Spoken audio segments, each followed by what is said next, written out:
warta salajengna ieu aya ti Sumedang pamirsa. Ieu warta ti Sumedang didajang hareupan asup sakola tahun ajaran anyar 2024-2025. Toko alat tulis sakola di Sumedang Jawa Barat diserbu ku nu balanja. Malah mah reana nu balanja alat tulis teh ngabalukarkeun omsetna naik nepikeun ka 30 dugi ka 40% ti poe-poe biasana. Sababaraha poe yang harapan asup sekolah tahun ajaran anyar 2024-2025 toko alat tulis di kawasan Sumedang Kota Sumedang mimiti rea anu balanja.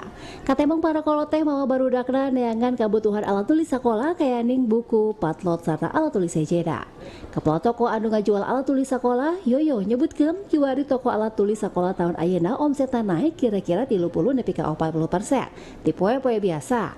Hal ieu ngabalukarkeun naikna omset nepi ka 2 tikal. Di Sumedang Aang Andan Nugraha, TVRI Jabar ngawartakeun.